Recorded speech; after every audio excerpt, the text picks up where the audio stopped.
أعوذ بالله من الشيطان الرجيم بسم الله الرحمن الرحيم الحمد لله رب العالمين والصلاة والسلام على رسوله الأمين سيدنا وحبيبنا محمد وعلى آله وصحبه أجمعين أما بعد السلام عليكم ورحمة الله وبركاته.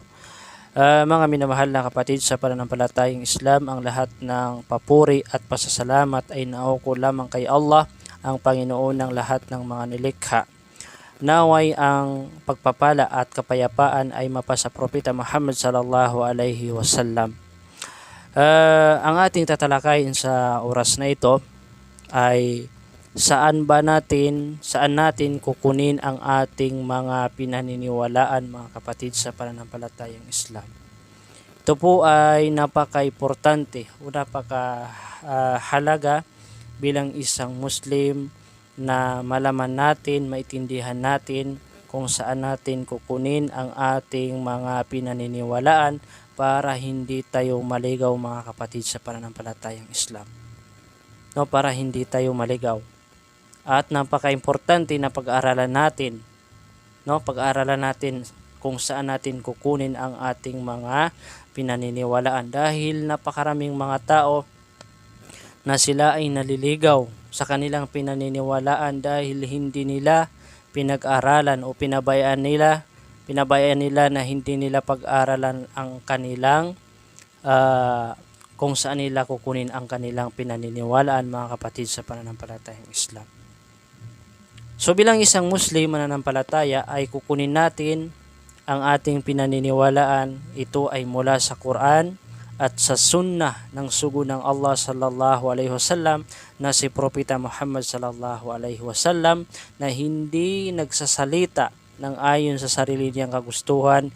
Ito ay walang iba maliban sa isang kapahayagan na ipinahayag sa kanya, mga kapatid sa pananampalatayang Islam, at batay sa pagkaunawa ng mga sahaba. Ito yung mga kasamahan ng Propeta sallallahu alaihi wasallam at mga salafus salih. So dyan natin kukunin yung ating pinaniniwalaan, mga kapatid sa pananampalatayang Islam. Kaya naman napaka-importante na pag-aralan natin ang Quran. Pag-aralan natin ang Quran kung papaano ito basahin. Pag-aralan natin ang ating relihiyong Islam. Pag-aralan natin ang sunnah ng mahal na Propeta Muhammad sallallahu alaihi wasallam para hindi tayo maligaw, mga kapatid sa pananampalatayang Islam. Kaya naman maraming mga tao na kung saan ay sila ay naliligaw dahil hindi nila pinag-aralan ang Islam. Hindi nila pinag-aralan ang Quran. Hindi nila pinag-aralan ang sunnah ng ating mahal na Propeta Muhammad sallallahu alaihi wasallam.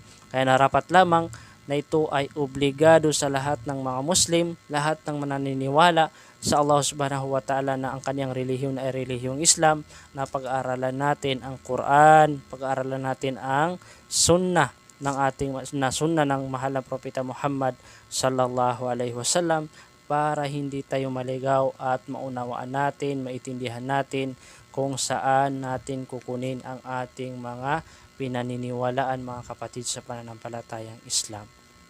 Kaya kung ikaw ay hindi pa marunong magbasa ng Quran, wala ka pang nalalaman sa mga sunnah ng mahal na Propeta Muhammad sallallahu alaihi wasallam, ay kinakailangan ay pag-aralan natin. Mag-aral tayo, magsaliksik tayo ng kaalaman, mga kapatid sa pananampalatayang Islam. Dahil ang buhay natin dito sa mundo ay temporary lamang, mga kapatid sa pananampalatayang Islam. At kung hindi natin pinag-aaralan ang ating relihiyon, ay papaano natin sasambahin si Allah subhanahu wa ta'ala? Papaano mo sasambahin ang Allah subhanahu wa ta'ala kung hindi ka marunong magbasa ng Quran? Alam natin na kapag tayo ay nagsasala, ay magbabasa tayo ng Quran. Kasi kung wala kang, halimbawa, nagsasala ka ay hindi ka nagbabasa ng Fatiha, ay papaano tatanggapin ng Allah subhanahu wa ta'ala yung salam mo? Subhanallah, mga kapatid sa pananampalatayang Islam. Kaya kinakailangan natin pag-aralan na ang ating relihiyong Islam.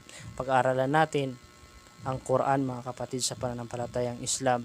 Dahil nabanggit natin kanina na kukunin natin ang ating pinaniniwalaan, ang ating paniniwala mula sa Quran at sa sunnah ng ating mahal na propeta Muhammad sallallahu alaihi wasallam at batay sa pagkaunawa ng mga sahaba at mga salafus salih. Assalamualaikum warahmatullahi wabarakatuh.